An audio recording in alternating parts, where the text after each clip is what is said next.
Wendy.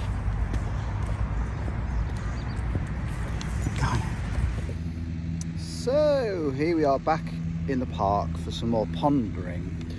There's a noisy tractor here today, unfortunately, but hopefully it's not going to cut out the audio too much.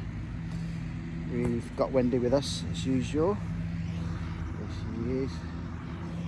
And so what am I going to ponder? What am I pondering on today? So yesterday I started looking at the Ready Player Me avatar system to do a little experiment with that in Magic Leap.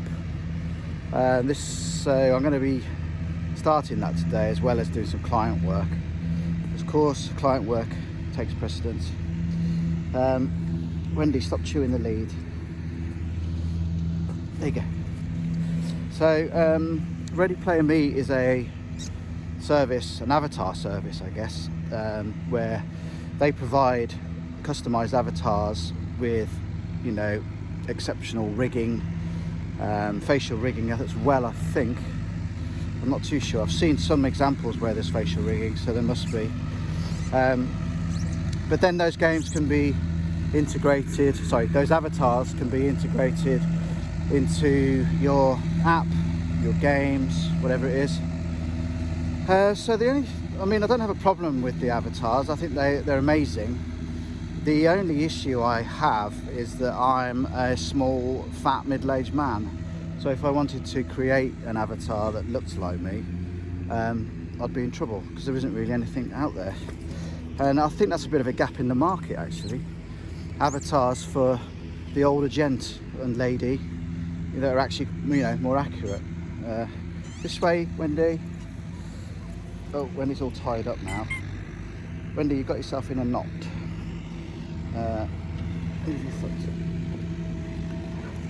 That's it. Yeah, so I think there's a little bit of a gap in the market there for avatars for middle-aged fat blokes. Because it would be nice to have an avatar that actually looks like you. But when I try to create one on any of these avatar services like Facebook's avatar system or whatever it is, I always just end up looking like a teenager with a grey beard, which is just weird, isn't it? So what are the plans? Well, I'd like to play with the avatar system to see how robust it is, but also is it appropriate for use in enterprise, you know. They do VR avatars as well, so, you know, from the avatars without the legs, and I guess they're disjointed in the arms as well, I'm not sure. So they, you know, the hands are the controllers, sort of thing. So the tractor's getting closer, so it might get a bit noisier. So that's the plan. I've also got a plan to have a look at the Merge Cube SDK. I don't know if you've heard of Merge Cube. I'll put a link in the comments, but they are Merge Cube is like a cube, a little foam cube with symbols all over it, that can be used for augmented reality. So there's a load of apps that are compatible with it, and a lot of them are for kids, you know, they're like educational toys and things like that. So I'm curious as to whether we could use that as a system for enterprise apps to help as almost like a controller, I guess, so that you can rotate objects, use the Merge Cube as some kind of tangible control system for scaling perhaps, or to host buttons or a UI.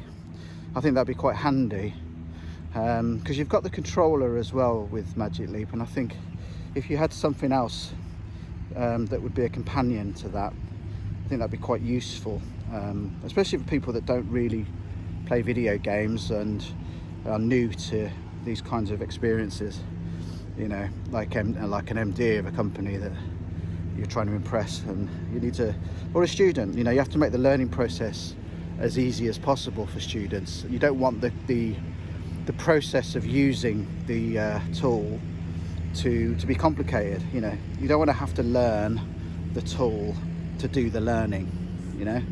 So anything that makes it easier for people would be a huge bonus. Okay, so that's what I'm planning to do today. Wendy's just having a poo, so I just got to pick that up.